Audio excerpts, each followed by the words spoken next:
guys, my name is Amish Tripathi and I'm the director of the Nehru Centre. The Nehru Centre is the cultural wing of the Indian High Commission in the UK, and we've been in existence for many decades, and we organize wonderful events at this very auditorium, which is in Mayfair in central London. Sadly, as you can see, the auditorium is empty. It has been empty since we were all put into lockdown due to the coronavirus pandemic. But what we Indians believe is that the other side of a crisis is an opportunity. And what we have done at the Nehru Centre is moved all our events online. So now if you attend our online events, every single seat is a VIP seat. Like you get a front row at our events. No trouble of parking, no trouble of travelling all the way. And most practically all the programs that we would do, like literary discussions and dance performances, musical performances. We are doing them all on our online channels. You can register for our newsletter at our website, nehrucentre.org.uk. You don't need to write them down. They will be displayed at the bottom of the screen. You can also come to our Facebook page, which is a verified page, the Nehru Centre. You can follow updates on all our events on Twitter as well, the Nehru Centre. That's also a verified account. Or you can come to our YouTube channel. Again, the Nehru Centre. We are nothing if not consistent. I hope you do come to our online channels and enjoy the events that we're putting up for you. Thank you so much for all your love and support. Namaste. Jai Hind.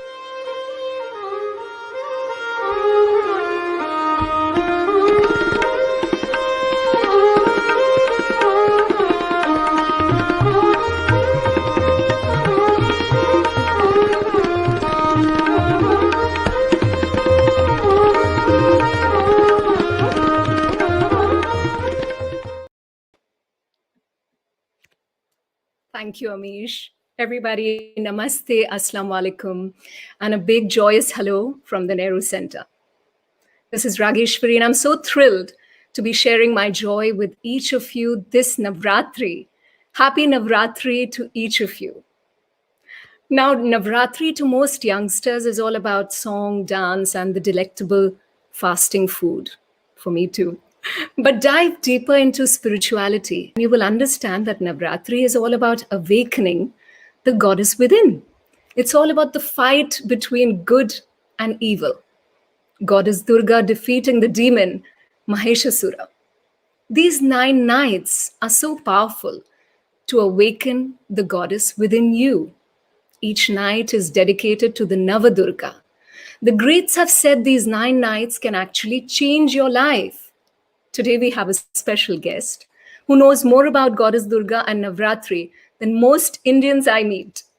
And this guest is British, who has just released a fantastic audiobook on Devi Mahatmyam.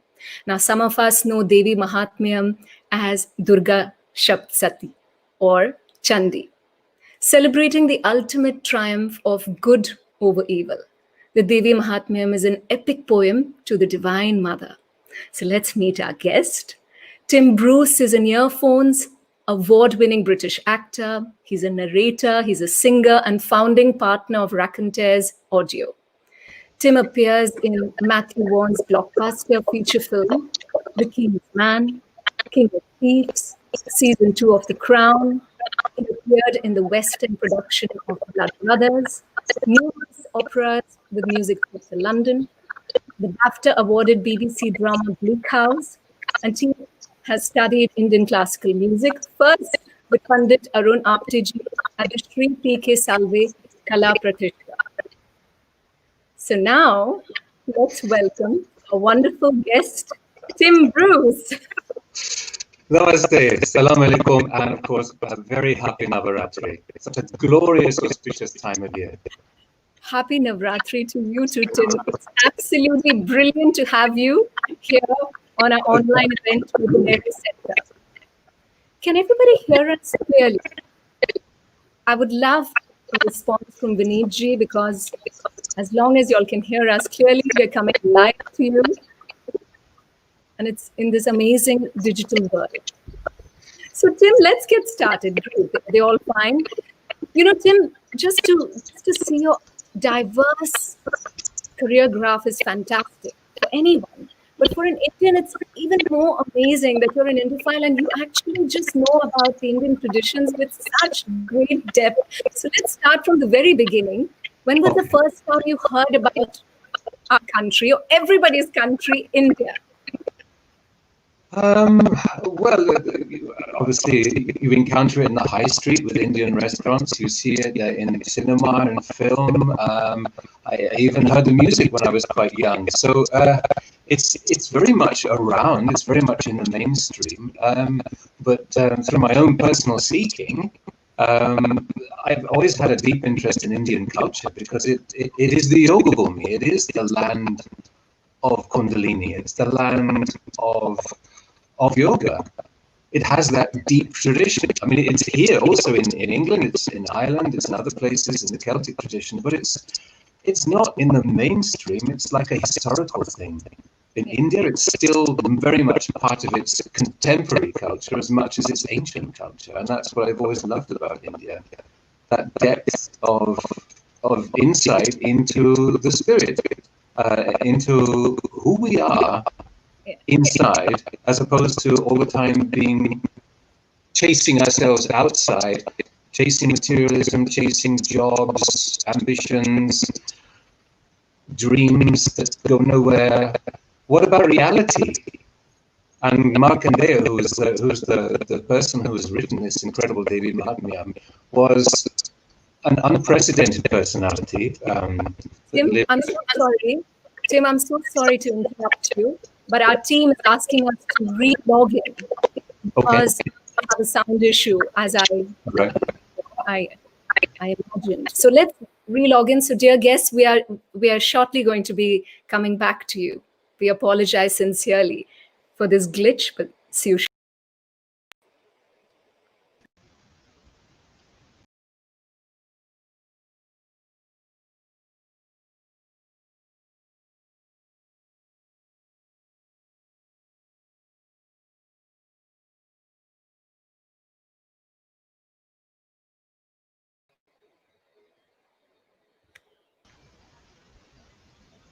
Lovely. I hope sound is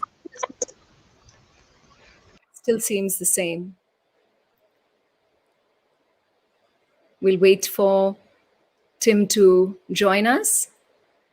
A big hello to everybody. Good morning, good afternoon, good evening to people from all across the world streaming in and joining us at the Nehru Centre. We apologize for this glitch. Something is not right with Tim's audio system at his home, and we're just sorting that out, dear friends. So, like I was telling you about Navratri, that it's so amazing to have Tim, who's released this very illustrious audiobook on Devi Mahatmyam, which is all about Goddess Durga, celebrating the ultimate triumph of good over evil. The Devi Mahatmyam is an epic poem to the Divine Mother, a song of praise that echoes through the ages. And some of you may know that sage Markandeya talks in great depth about the mother goddess, the mother of this universe. She's the one who sustains us as the Mother Earth. And she resides within each human being as the Kundalini. So let's wait for Tim's sound to get sorted. And then Tim shall join us shortly.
Am I back? Yes, Tim, you're back. Goodness. We're hoping our team at No, is happy with the sound. Isn't that amazing? The award-winning narrator needs to have good sound. absolutely. Lovely, So Tim. here we are Let reincarnated now. It's a different form. me apologize to all our wonderful family, our global growing family at the Nehru Centre. We apologize, dear friends, for this technical glitch. We're doing our best in these very interesting, unprecedented times. Tim, great. So let's start all over again. You were telling us the first time you heard about this country, India, you were very young. So is it an interesting story? Okay, so go back to the beginning. I suppose I first encountered Indian culture really in films and also on the high street with a local restaurant. You'd hear Indian music in restaurants. So I'd become interested in film music and then more into the classical music after that. But as someone who's interested in spirituality, India is particularly interesting because it's the yoga bhumi. It's the country that has such great depth of seeking and spirituality in the culture. It's there from thousands and thousands of years. It's in other cultures as well, but it's managed to retain that. And so many sages like Markandeya were truly able to perceive such great depth, the reality, the truth of it. He was able to see the goddess in her complete form. There's the Saptashringi, which he discovered, which is it's a Swayambhu. It's a form made of the Mother Earth, which represents and encapsulates that Devi, Saptashringi. It's near Nasik in Maharashtra, and it's. And it represents the Sahasrara. It represents the Adi Shakti, and this is why it's such a great work, the Devi Mahatmyam, because it represents the Shakti in all its aspects, but it actually shows you the whole complete thing, the Adi Shakti. And there's so few people in the history of spirituality who have perceived that completeness of Adi Shakti. I mean, Adi Shakti is the complete Divine Mother. So all this creation is emanating from her. So all the aspects that we know of all the deities, all the incarnations, all the sages, the saints, the angels, the ganas, all of these different things are coming from her. Sure. So we owe the existence of all these things to her, and which is very clearly demonstrated in Devi Mahatmyam. The story is that they're overcome by these rakshasas, these demons. And every time, the only way they can overcome this problem is again to invoke her, to go back to the source, to go back to the mother, because she is the source of love, and love is the fabric of the universe and of creation itself. I can see so in love with your project because I want people to get a glimpse of your childhood as well. And Tim has nosedived into Devi Mahatmyam before that, Tim. So you know about India. You're fascinated with the vibrancy, the food, as you say, the movies, the music, and you're also a meditation master and a master at Sahad Yoga. So tell us about that journey. How did that begin? Because you learned from Her Holiness Nirmala Ji. How brilliant is that? Well, Shrimataji Nirmal Devi used to live in London, actually, from 1973 to 1988. She was here because her husband was Secretary General of the International Maritime Organization. So this is why they were here for 15 years. And during that period, Shrimataji worked very hard with seekers, not only from England, but all through Europe and the Western world, and also India as well, to try and awaken their Kundalini, to awaken their spiritual potential. So Kundalini it's our own spiritual mother. It's a reflection of that Adi Shakti power. It's a reflection of that Devi within us. So not only is the Devi within us, but all these deities are within us as well. So each of the chakras has a principle, an archetype, one can say, which is governing that. And through Kundalini awakening, which is a very, very simple, spontaneous process and depends more on our desire than anything else, on our pure desire, through that, we're connected with the whole. And as I said, when you're connected with the whole, then through that, you are able to access all of these divine past truth. Personalities, these divine powers, you could call them. And then the chakras much open. But this is because of Sahasrara. So in a lot of the traditional writings about yoga, they are talking about a slightly different story. Now, what I'm talking about is the story has changed. So Sri Mataji has taught us about the Sahasrara chakra. So since 1970, 5th of May 1970, the Sahasrara chakra was opened. So the Sahasrara chakra is on the top of the head. The crown, yeah. It's the crown chakra. It's the limbic area in medicine. Limbic area of the brain, which has 1,008 nerves, which correspond to the 1,000 petals of the Sahasrara. Okay? So they knew in ancient time what we now know medically. And through opening the Sahasrara, this is how you're able to go into a really deep state of meditation known as thoughtless awareness, nirvichara samadhi, thoughtlessness. So you're absolutely aware, you're absolutely in the present.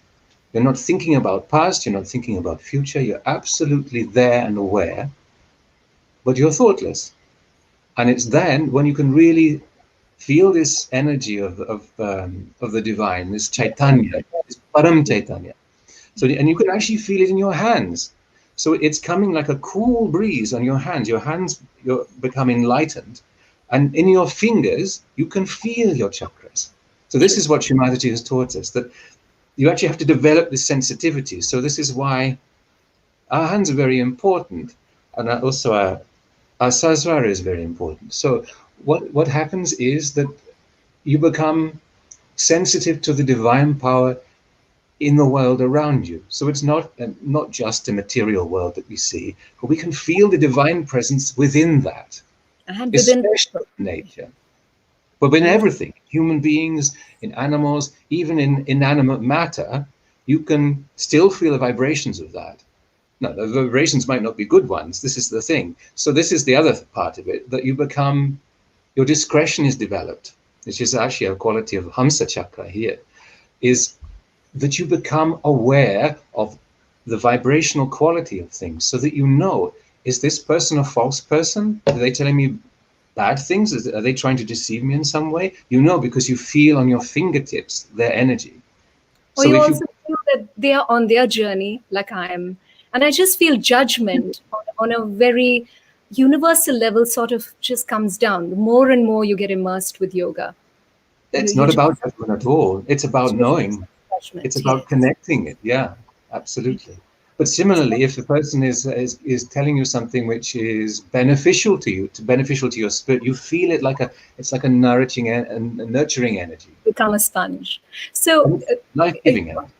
Absolutely love yoga and meditation myself. Now, a whole lot of people out there who are probably not introduced to yoga and meditation. Top 3 tips that they could do on a daily basis to just awaken this beautiful energy of no judgment, connection with the universe. What can they do? Just simple things, sit, breathe. We'll try something a little bit later on anyway, because I'm going to sing you a little something. Yes, we're going to end that. And then we'll do a little bit there. But what we can do now is just simply, I mean, if you put your hands out like this, and then if you put your right hand just on your heart and just let your attention really go into your heart. So the focus of your awareness, you can just close the eyes and just go into the heart and you just ask a simple question. Am I the spirit? Am I the pure spirit? Am I the pure spirit? And just let your attention go really deep into your heart. I am the pure spirit. So this is a very simple affirmation. I am the pure spirit. So that's who we actually are. And then just take your right hand, and then with the palm of your hand, flattened palm of your hand, so not the fingers, the palm, you can put that on the Sahasrara. So that's the top part of the head. And we can just press down with our palm And we can just rotate the scalp. So we're actually moving the scalp to help open this topmost center. And then we can just put all our attention there.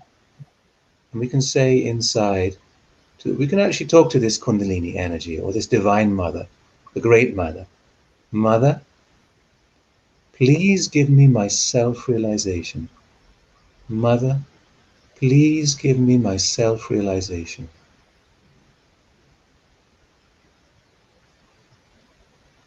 As we're rotating the scalp in a clockwise direction, just to help open the center. That's it. See, I can feel already there's a change in the vibration. There's a change from people going into the sastra. And then just raise up your hand above the head. So just your attention is above the head. Now, as much as possible, we want our attention to be up here. So the more you practice meditating, the more easy it is to stay in this area.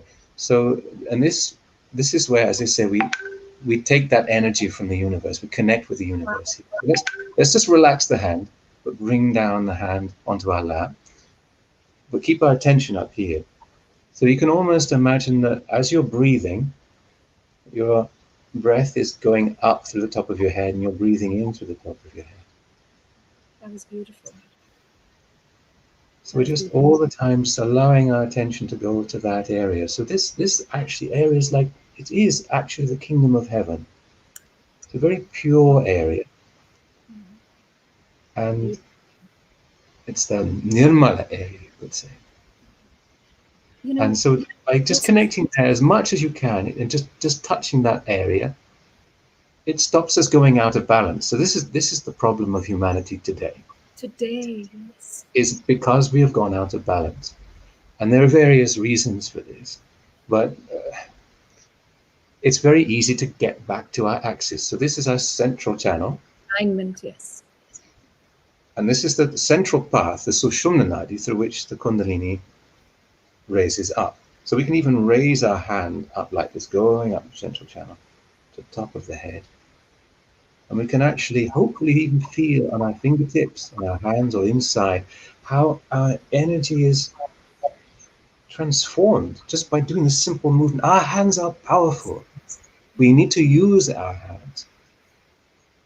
They direct this energy, not just with our attention, but actually give the energy.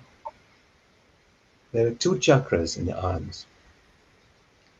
In the Lalita chakra and the Sri chakra, and they direct this vibration. They're very intelligent, very conscious, and they give exactly the right vibration to whoever needs it. So this is why so we can put it into plants, we can put it into the ground, we can put it into people's chakras to help with their chakras. So if a friend of ours or anybody is having a problem, we can just direct that energy into someone's chakra to help cleanse. Beautiful tradition in India and many cultures of using our hands to bless, children, and healers use that all the time. How beautiful. And I can see from someone who's speaking there that this is not particular to Hinduism. It's a completely universal thing. And one of the things it says in the Gita is that everybody has the spirit, for example. And this is true of this. Everybody has not just the spirit, but the entire system, the entire universe, the Virat, you can call it, is reflected within us. So we are literally part and parcel of the whole. We are completely linked to everything. So this is why if we say bad things, it has a bad effect not just on other people, but on us also. It comes and maze. Yes, because we are just the fountainhead of creating that. And going back to the comment by one of our viewers, it's true because Hinduism was actually all for humanity. So whether it's the Bhagavad Gita or the beautiful Devi Mahatmya, which we're now going to get into, is for humanity. So Hinduism is a way of life. So every holy text or this beautiful experience that you took us through is for humanity. It is about for everybody. Yeah, it's a completely universal thing. So I mean, as I said, Markandeya was a very unique individual. Even among Indian sages, he's very unique. He was the first one that truly, as I said, really truly recognized the Divine Mother, truly understood. He was the first one, actually, back in 1,500 years ago or so. And they say he's an eternal soul, so he's still alive, according to tradition. I don't know whether that's true or not. But then he's eternal. that only serves us. So, But also in some of the other scriptures, for example, the Devi Bhagavatam is talking about Mahavishnu, is talking about Mahavirat, and is talking actually about Christ. It's actually talking about Christ. So all of these things are completely interconnected, and when you understand how these things connect, all the divine personalities that have come on the earth and have given us all these different aspects of the divine, they're all leaves on the same tree. There's nothing separate. It's man that has created compartmental religions. Man has done that. The incarnation never did that. They've been misinterpreted, misquoted, misused for all kinds of purposes that were never intended. It's not what the incarnations intended. They all came at different stages of evolution. So as we go up the chakras, different stages of evolution, all these incarnations, all these divine personalities came to teach us about that. And Sri Mataji is, I mean, words fail to tell me, but I cannot express. She is the crowning glory of all that. She is one that really tells us about Sahasrara, the one that really manifests that Divine Mother quality. Tim, even before the project Devi Mahatmyam came to you, you already knew about this. You already knew about Durga Shaptashati. You already knew about Chandi. You already knew about Devi Mahatmyam is because of yoga and because of the meditation that you were into, that you got into Sanskrit in such a big way. Would you tell us how the project came about? And because you love the translation. Exactly, yeah. I've been aware of Devi Mahatmyam for a long time. So every time we do Navaratri comes along, obviously the Devi Mahatmyam is a big part of that. It's a big part of revealing who this Divine Mother is and what her powers are and how she really is all the time looking after her children. She is a mother looking after her children. The whole of creation is that. But it was a long time before I discovered a translation that was truly flowing, that really told a story, and really you felt the character and the presence, the personality of this amazing luminous goddess.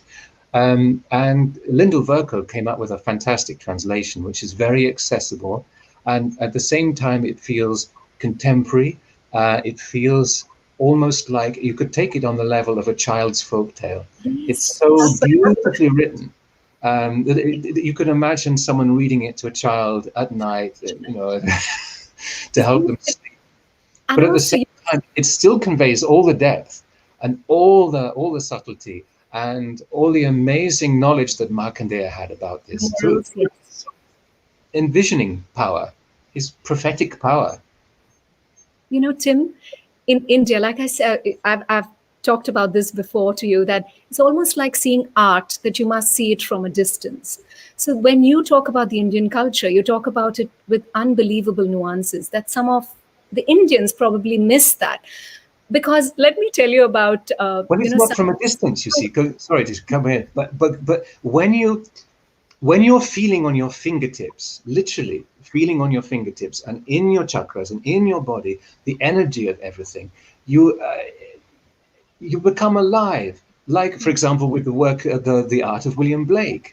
There was an exhibition recently at Tate Britain, and the vibrations and the energy and the emotions coming off those paintings was incredible and so vibrant. And I feel the same when I'm listening to Bismillah Khan playing Shehnai or Rajan Sajan Misra singing Khyal. It's the same thing, you know. You're getting that pure energy of creation coming from the source of the universe, coming through these wonderful instruments. The people, I mean, are the instruments, these artists, and it's like they are the paintbrush, but the true artist is the great artist, you know, is the divine artist.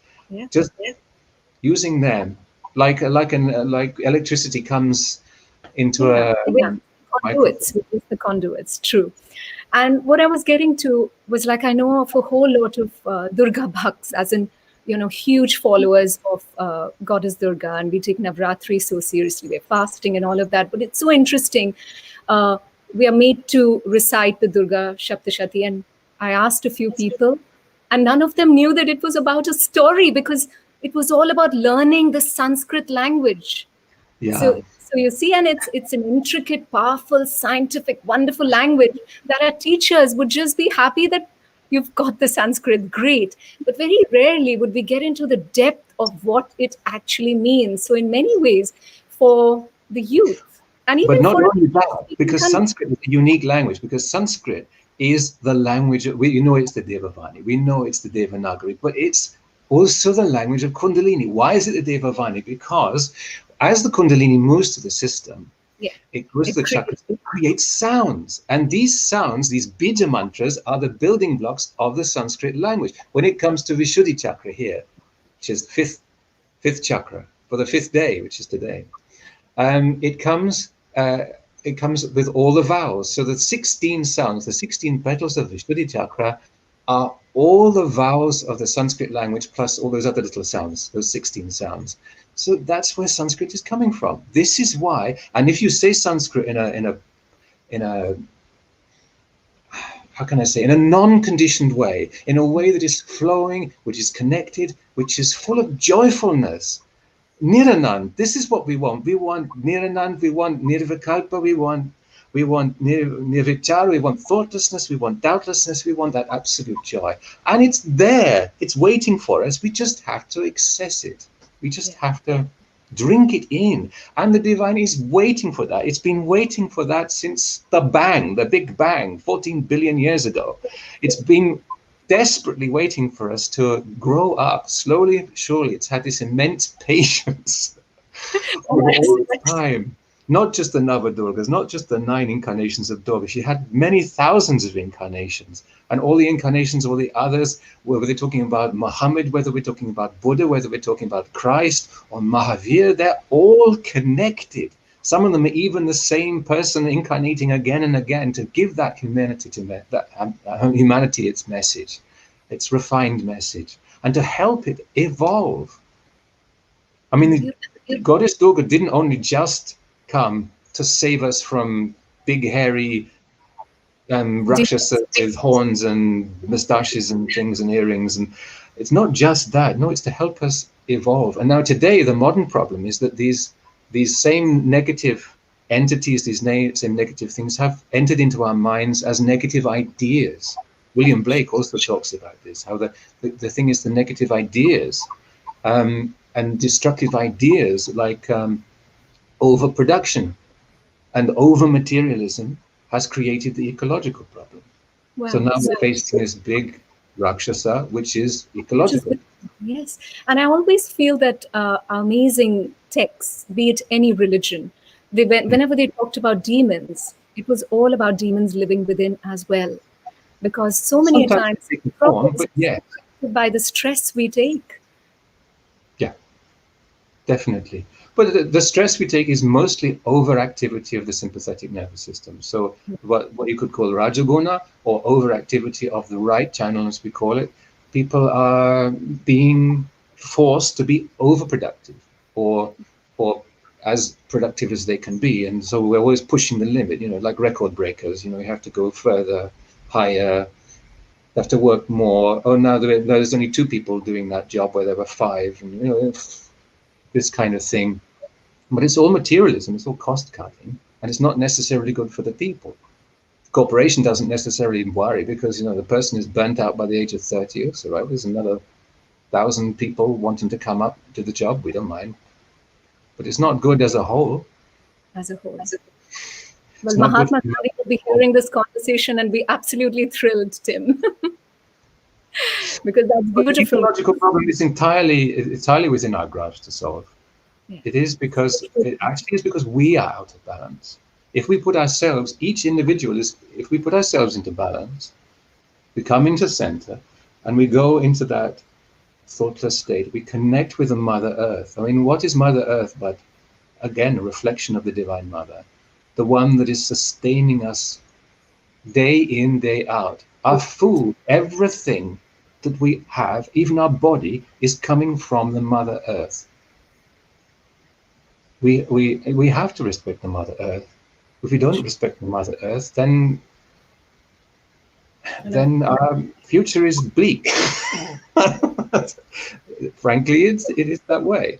And it's not because the divine is coming at us and punishing us, especially. It's actually it's the fruit of the seeds that we ourselves have reaped of our own imbalance. Beautiful comments coming to us. Tim, people are loving, this interactive experience that you put us through. When we're talking about Sanskrit, can you give our viewers a small, simple Sanskrit mantra to be connected to Mother Earth, Goddess Durga, which is also part of Devi Mahatmyam? A small mantra that they can hear right now and they say, oh, this is great, this is simple, this is what I can do to align my energies. The simplest one is just Om itself. Okay. So a very simple is just Om. And as you take the M, go into the M, really take your attention up to the top of the head. Om.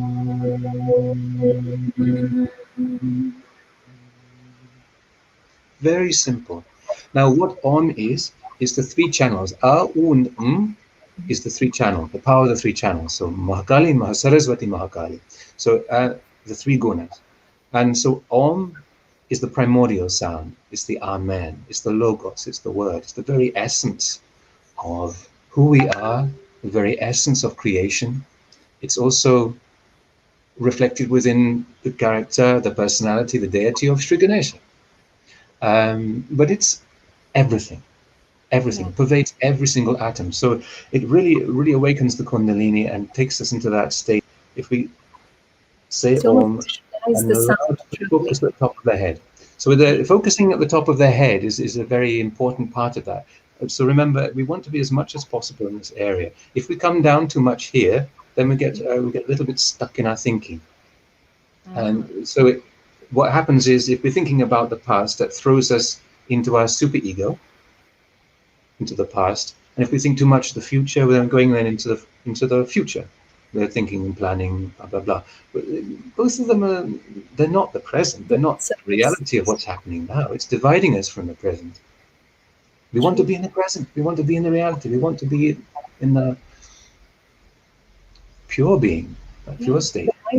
So this is such an amazing takeaway for everybody, the beautiful exercise. No, this is amazing because, we're talking about Devi Mahatmyam. We're here to make sure that the audiobook Devi Mahatmyam reaches #1.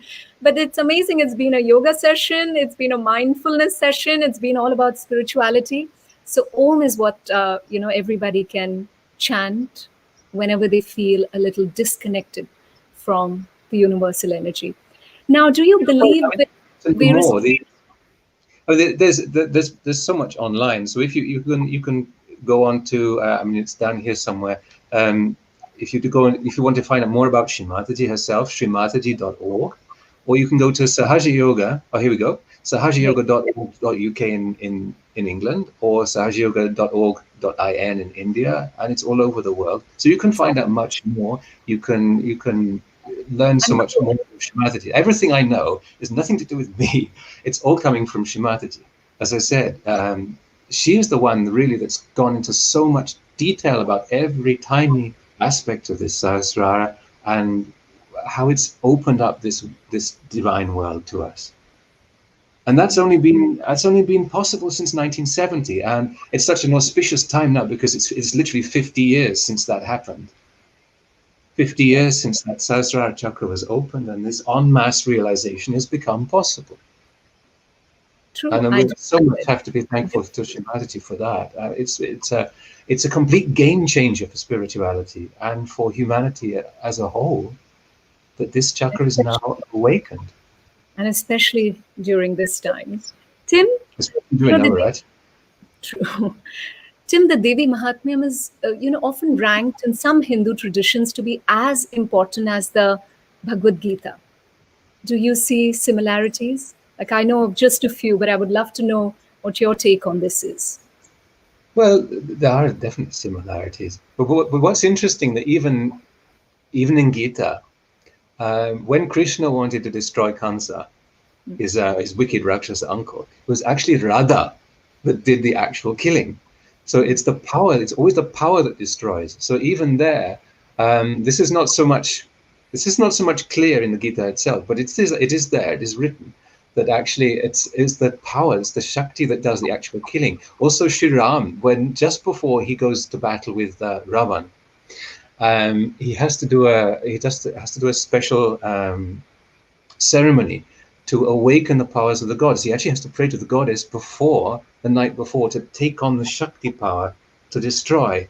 And so it's again another interesting insight into how the two are very much connected. And remember, the whole story of Ramayana begins with Ravan not only desiring the wife of Shiva, who's Adi Shakti, Parvati, but actually possessing her, taking her. And so this is the story of Ramayana, is that, or Ramayan, is to show the inseparability of Shiva and Shakti. So this is the other thing. We not only do we have this is Buddha, this is Mahavira, this is Muhammad, this is Socrates, this is Lao Tse, this is Kuan Yin. No, they're all the same thing. They're just aspects of the same thing. But also we tend to think of, okay, so I worship God as a man, or I worship God as a woman.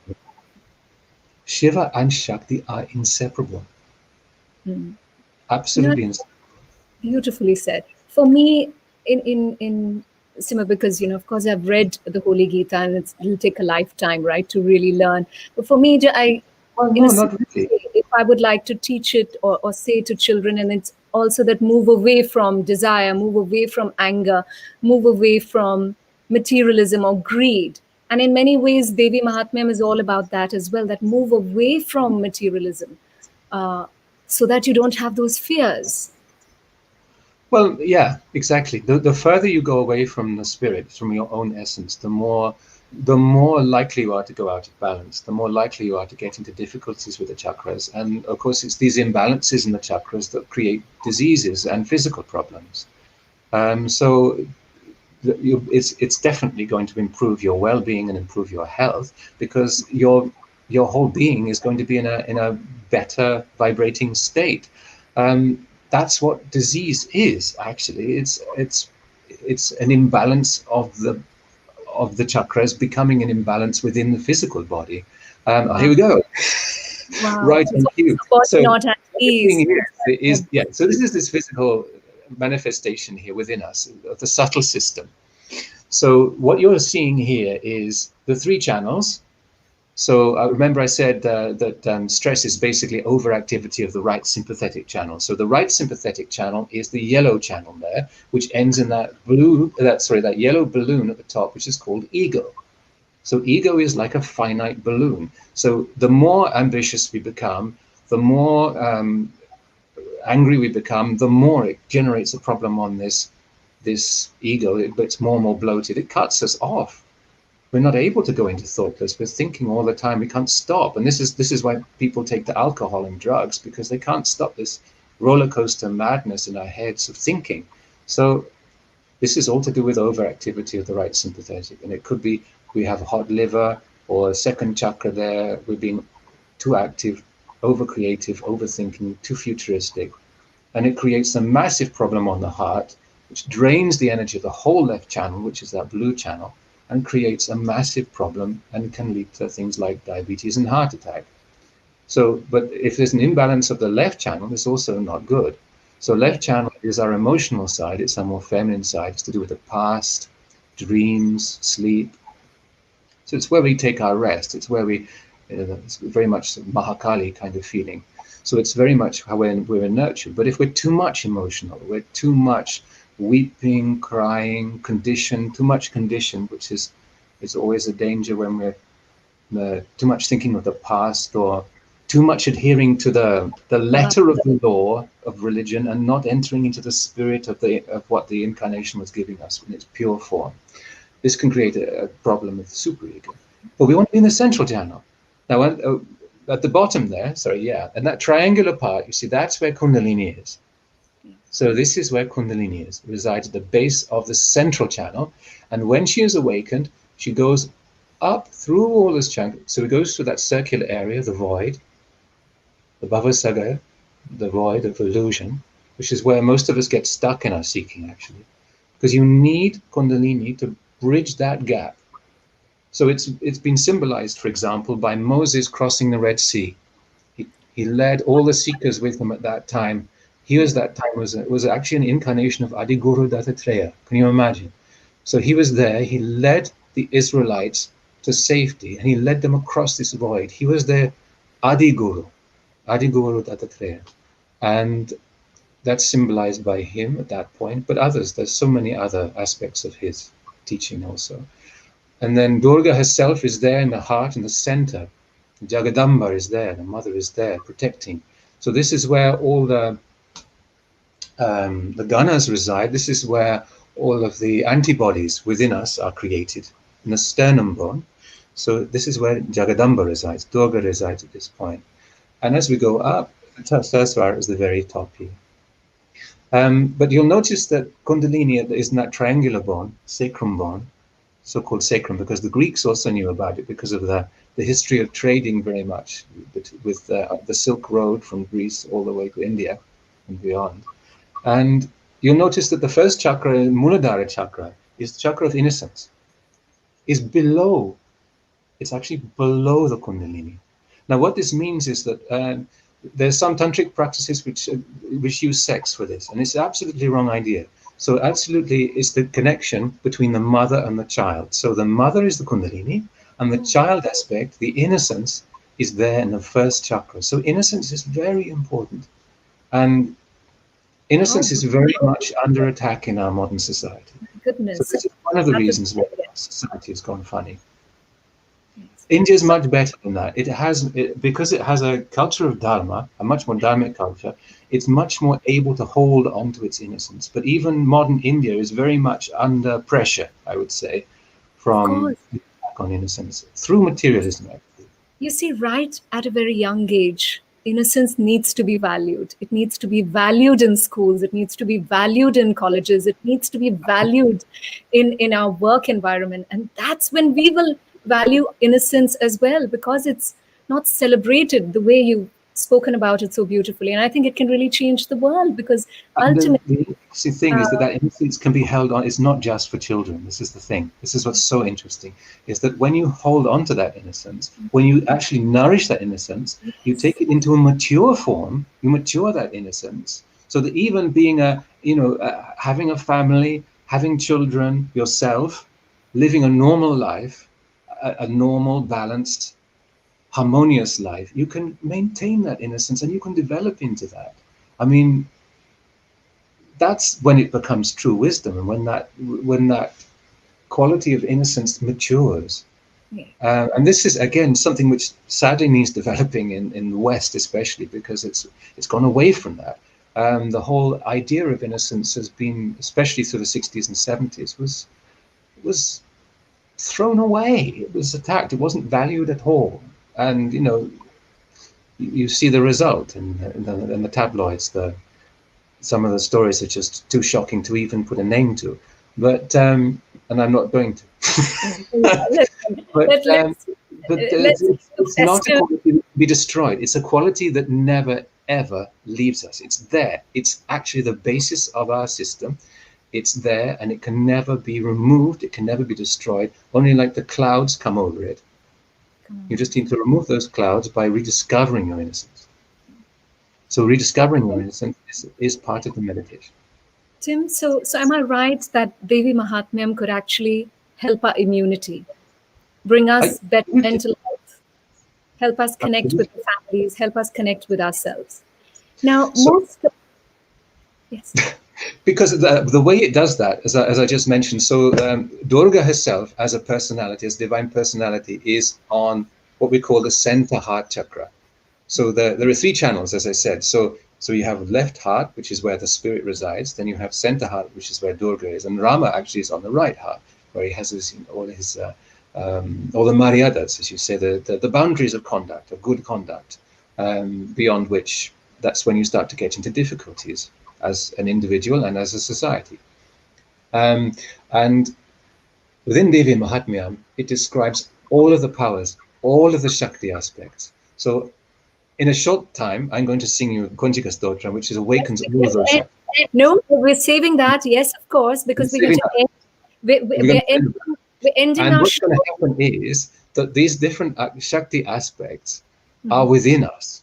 And to awaken those, that's when we get all of those different qualities within us. So they're there, dormant. Like, see, the Kundalini is not just one thing which comes up. It's strands. There are many strands of Kundalini. It's like a rope. And how many strands are there? Well, to give you an idea, it's 3 multiplied by 7, which is 21, to the power of 108. So for those that not that great at maths, it's 21 multiplied by 21 multiplied by 21 108 times is a huge number, and that's the number of strands of Kundalini which come up the central channel, and then take us into this Sahasrara chakra. And so maybe when we first get an experience, we might get a strong experience, but maybe only a few strands come up. Yeah. There's so much more. It's an absolute powerhouse of energy there to come up. And it's something that you just have to have a little patience with. So it's like having a tree, watering a tree. Every day you meditate a little bit more, you center yourself, you balance yourself. That's where you start.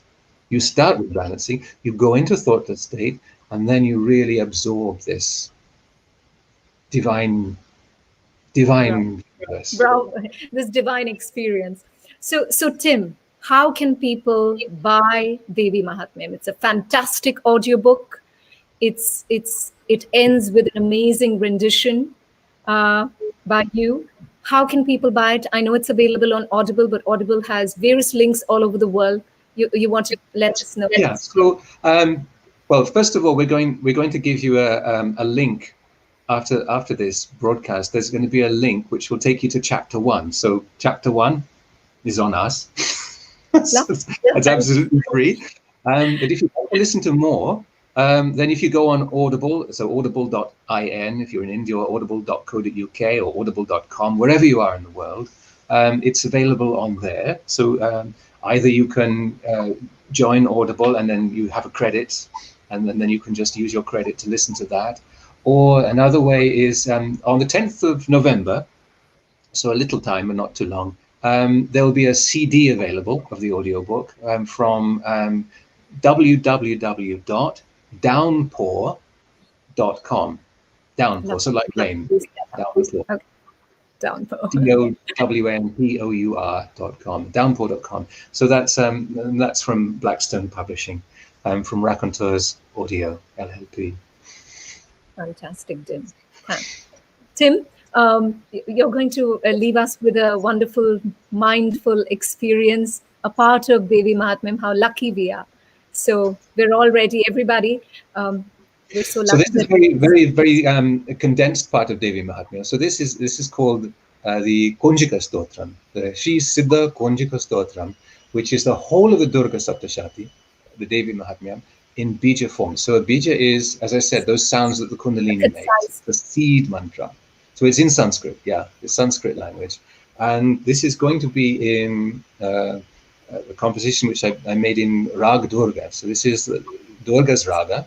So not only is the sounds Rag Durga, you're getting the quality of the notes which you're getting in the Raga is giving you that energy of the Durga personality.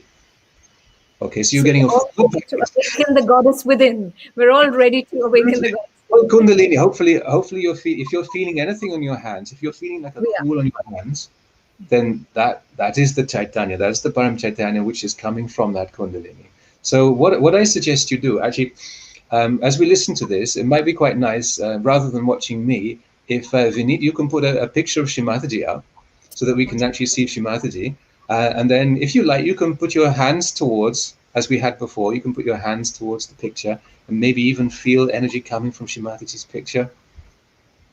And just put your attention at the top of the head as much as you can. So as we were before, you can maybe just put the palm of your hand on the top of your head, just to refocus your attention on the Sahasrara, as we were before, just to refocus. Because if we're so used to not being in Sahasrara, it takes a little time to get used to it. And then just raise the hand above the top of the head again. Focus your attention there. So about 20 centimeters, 15 inches or so above the head, 10 inches or so. It's different for different people. And then just relax, go inside, be very pleasantly disposed. Maybe if I have the picture of Shrimataji back now. That is fantastic. So, and then just enjoy the experience. Just breathe very gently through the top of the head, through the Sahasrara.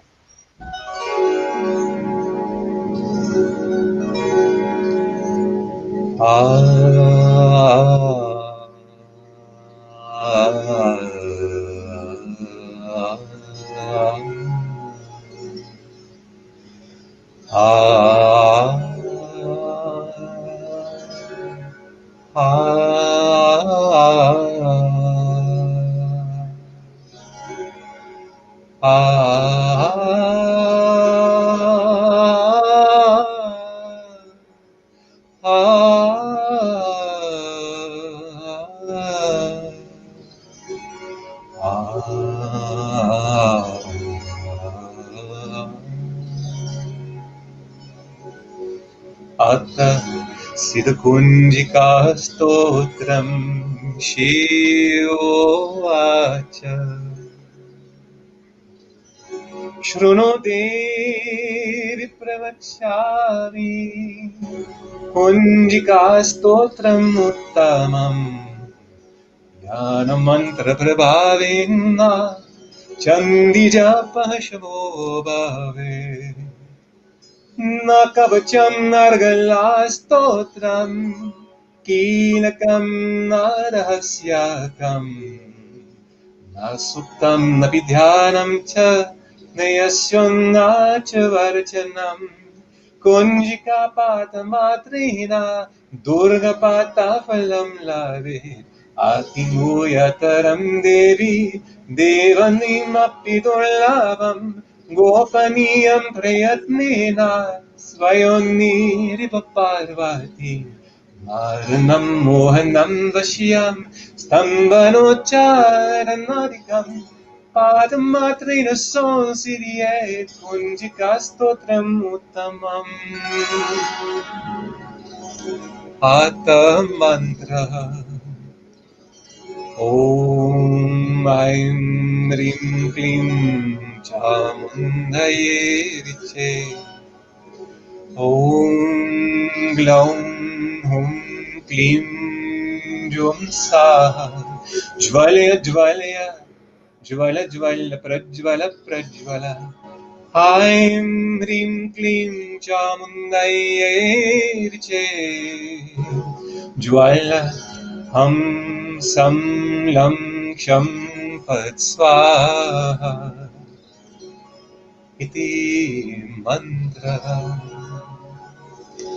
Namaste Rudarupinye Namaste Madhumardini Namaha Ketabaharinye Namaste Mahishardini Namaste Shumvahantraye Chanishumva Surgatini Jagratam hi Mahadevi Japam Sidam Kurushvame Ainkari Srishti Rupaye Rinkari Pratipalika Rinkari Kamarupinye Bijarupe Namostate Chamunda Chandaghati Chaye Kari Vardaini Viche Chavayadhanitiyam Namaste Mantra Rupini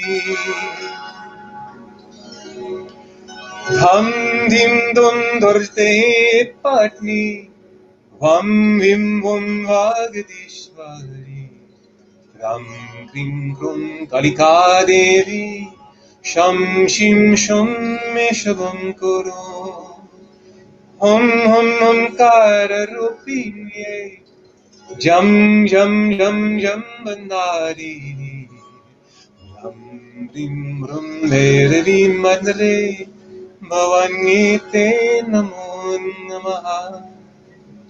Hum kam jam tam tam pam yam sham vim dum aim vim hum sham gijagram trotya diptam kuro swaha pam pim pum parvati purana hum him hum ge charitata sam sim sum saptashati deviya mantra siddhim kurushvame idam tu kunjika stotram mantra jagati hetave avutte nevadatviyam gopitam raksha parvati yastu kunjikaya devi hinam saptashatim pate natasya jayate siddhir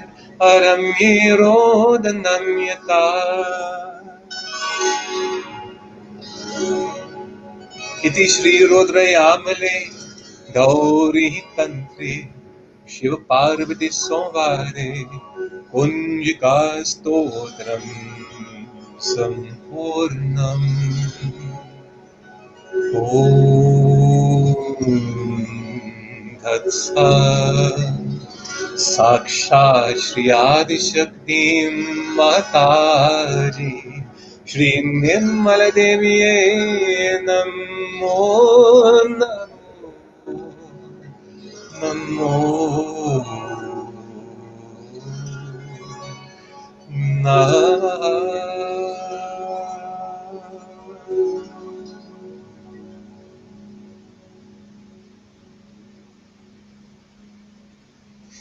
Thank you, Tim. That was beautiful. Thank you. Everybody, there you go. We are having comments and absolutely amazing. Tim, on behalf of Nehru Centre, I thank you for spending your precious time with us.